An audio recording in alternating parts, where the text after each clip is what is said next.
right. So, hi.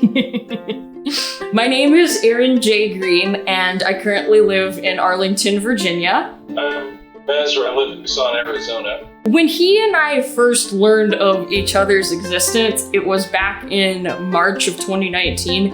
I was living in Tucson, Arizona at the time. I got tickets to go see a concert in Phoenix, which is about 2 hours away. And the concert was Nick Mason's Saucer Full of Secrets. Nick Mason was a founding member of Pink Floyd, for those of you who don't know. I had 2 tickets, and I didn't have anybody take me up on getting the second ticket, and so I put out an ad on Craigslist saying if anybody wants to go to this show, I have an extra ticket. And the person who answered the ad for an extra ticket to the Nick Mason show was a guy in Phoenix. He met me at the show, and his name is Matt. And, well, you know, like any kind of Craigslist encounter, I kind of was just like, well, this will either be really cool or really weird because it's Craigslist. You have to proceed with caution. And so Matt and I went to the show.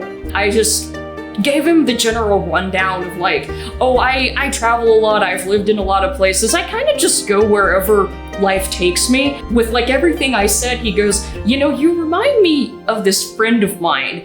He lives up in Milwaukee, but he's moving to Tucson for a job in July, but I was supposed to be gone by then, so I'm like, well, okay, I mean, that's too bad. I guess I won't meet him then. But the more I kept talking about things, the more he just said things like, oh, you really sound like my friend. I was just sitting there, at home one night, and my phone rings, and it's Matt.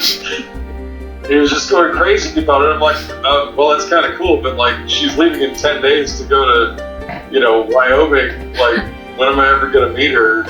Because, like, of just, complications with my job in Wyoming, this didn't work out, and so I got another position for the summer that was rather intriguing. It was with Acadia National Park in Maine. Then Matt sent me a text. He was like, she's moving to Maine, and that's where I'm from, right? So we knew that. He's like, have you ever heard of a place called Bar Harbor? And I'm like, yeah, like that's 19 miles from where I grew up.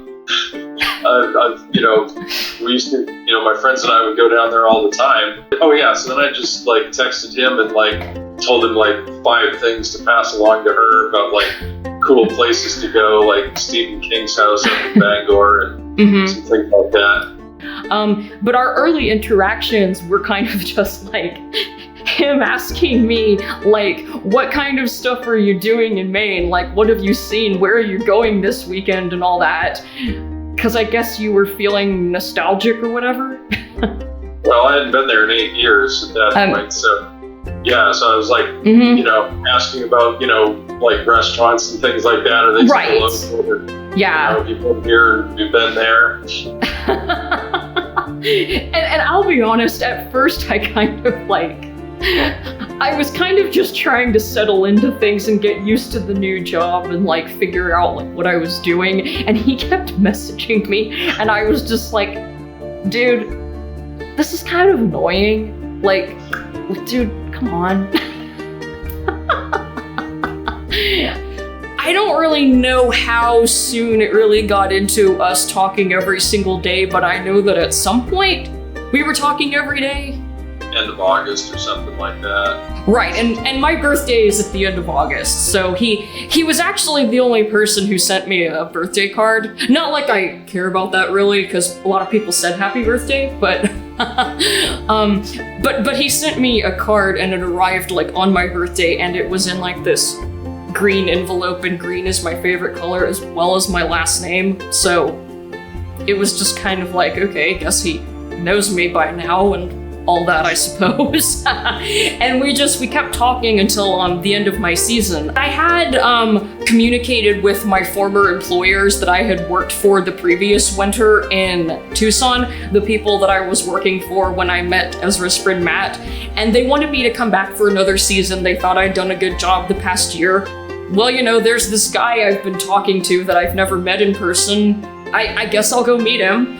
And so I drove all the way from Maine to Tucson. My last day on the road was very, very surreal because it was the day after Thanksgiving, and Black Friday's a good day to spend on the road because you're not spending it in the crazy shopping frenzy, so I was cool with that. I run all around town trying to find a vegan turkey replacement for when she got here. Oh, right. And then I finally found one. It was at 10 minutes to 9, 10 minutes before the last store was going to close. So, I was really looking forward to seeing her. So I was, trying really hard to have a good Thanksgiving, preparations there ready for her too. Well, thank you. I was tired out of my mind, and I walked up to his apartment and I knocked on the door, and the first time he saw me in person, I was exhausted after driving for 14 hours. So I wasn't really sure what he was going to think of that, but I was I just really hope that he's okay with me just wanting to go to sleep. When I opened the door and he was standing there, first thing he ever said to me in person was, "You are real!" I don't know, I guess he thought I was imaginary or something, some person you meet online that doesn't exist. I don't really know, but I mean, to be fair, Craigslist more or less is what started our relationship, so I guess maybe it's enough to be skeptical, but honestly, the only thing I was really thinking at that particular moment was, I just want to lay down, and you're a lot taller than I thought you would be, because he's a full foot taller than I am. And I hate it that we can't really show that in real life. That's kind of that's everything that led up to us actually meeting in person, and the rest is history, I guess. Hi, my name's Erin. Currently, I live in Arlington, Virginia. And I'm Ezra, and I live in Tucson, Arizona. And we've known each other since 2019. So about, a year and 2 months? Something like that, yeah.